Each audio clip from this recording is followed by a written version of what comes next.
Mes chers amis, je voudrais vous entretenir aujourd'hui de la mitzvah de Brit Mila, la circoncision, autant dire que revenir aux fondamentaux. Cette mitzvah est, je pense, celle qui est la plus observée dans l'ensemble du peuple juif. Même les personnes les plus éloignées de la Torah, du judaïsme, c'est encore la dernière mitzvah qu'ils vont accomplir. Ce phénomène, d'ailleurs, n'est pas nouveau. Il est déjà constaté dans la Gemara. Dans le traité Shabbat, page 130a, la Gemara nous dit la chose suivante. Et en même temps, on a l'impression que la Gemara essaie de nous expliquer comment ça se fait. Et le Talmud nous dit, toute mitzvah que les enfants d'Israël ont acceptée, ont reçue dans la joie, elle continue à être pratiquée dans la joie. Et elle donne comme exemple la Brit Mila. Comment est-ce qu'on sait que cette mitzvah a été accomplie dans la joie? Parce que dans les psaumes, le roi David dit « Sas anochi alimratecha komotse shalal rav » Je me réjouis de ton commandement comme quelqu'un qui a trouvé un grand butin. Et le Talmud parle des démonstrations de versets, dit que le commandement dont il est question ici, c'est la Brit Mila. Donc, il est dit dans ce passage que la Brit Mila est une des mitzvot les plus pratiquées dans l'histoire. Et en plus, on donne une raison qui est un peu étonnante, parce qu'elle a été reçue dans la joie. Alors pourquoi est-ce que c'est deux questions finalement? Pourquoi la mitzvah est si acceptée, si en vogue au sein du peuple juif? Et si elle a été acceptée dans la joie, pourquoi est-ce qu'elle a été acceptée dans la joie plutôt qu'une autre mitzvah? Alors d'abord, je voudrais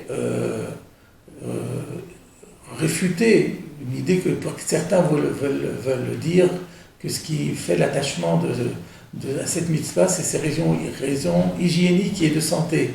Parce qu'il est acquis, ou admis en tout cas, que la circoncision, sur le plan médical, a des intérêts très importants.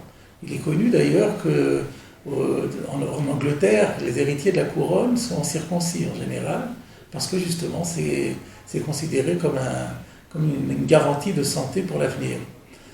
Il est clair, c'est probablement vrai, comme d'ailleurs pour la plupart de nos mitzvot, elles vont toujours dans le sens de la santé, mais ce n'est pas pour autant que c'est la raison de la mitzvah, c'est la raison de notre attachement à la mitzvah. Ce genre de considérations sont à considérer comme des épiphénomènes. C'est quelque chose qui fait plaisir de savoir, mais ce n'est absolument pas la raison de notre attachement à la mitzvah. On pourra dire la même chose d'ailleurs, mais on en parlera peut-être une autre fois, de la cacheroute des lois alimentaires. Il y a aussi dans les lois alimentaires des règles de protection de santé, mais c'est strictement rien à voir. Peut-être même on peut dire également la même chose par rapport à la Taharat HaMishpacha. Il a été aussi démontré que ces lois ont des avantages au niveau de la santé de la femme. Il ne reste pas moins que ces considérations-là ne rentrent pas au niveau de l'attachement, de la ferveur que le fidèle met et l'observant met dans l'accomplissement de cette mitzvah. Alors je reviens à ma question, quelle est la raison de cet attachement?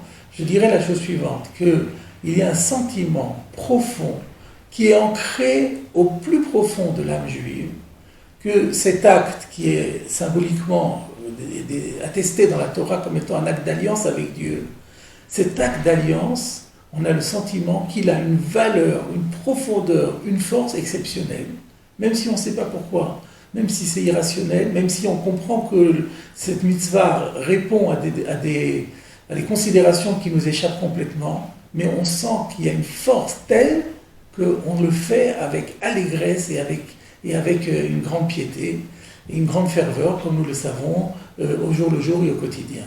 Alors ce que je voudrais maintenant, c'est vous dire que malgré tout, nos penseurs se sont penchés sur la question et qu'ils ont trouvé des significations importantes à cette mitzvah. Nous n'aurons pas aujourd'hui le temps de les décrire, mais ce que je voudrais vous dire, c'est qu'à mon sens, il y a déjà un midrash qui, de manière un peu cryptée, mais nous allons le décrypter, il y a un midrash qui nous explique quelle est la signification de la Brit Mila.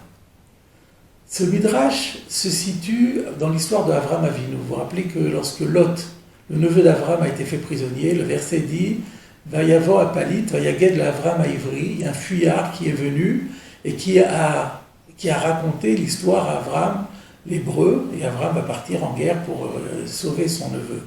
Et dans ce verset, il est dit Ve'u shochen belone mamre à Émori, que Avram habitait à ce moment-là dans les plaines de Mamré, qui appartenaient à Mamré les Moréens, Achi Aner, Vachi Eshkol. Mamré qui avait pour frère Aner et Eshkol, Vehem Baale Berit Avram. Et ces trois personnages sont qualifiés de membres de l'alliance d'Abraham. Et là, le Midrash se pose la question, qu'est-ce que ça veut dire, l'alliance d'Abraham? C'est ce que nous verrons la semaine prochaine. Torah Box, c'est une véritable yeshiva en ligne qui va vous permettre d'étudier les textes de référence dans les mots Talmud, Livre des prophètes, Chassidut, Moussar, Pensée juive, Halakha. Des dizaines d'œuvres disponibles avec pour chacune d'elles un enseignement adapté.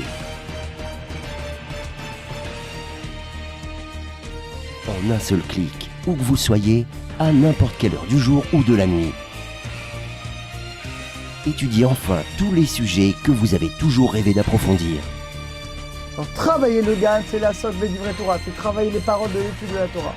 Et c'est quoi garder le GAN? C'est l'ishma, mitzvota, de garder les mitzvot. Aujourd'hui, la Torah n'a jamais été aussi proche de nous.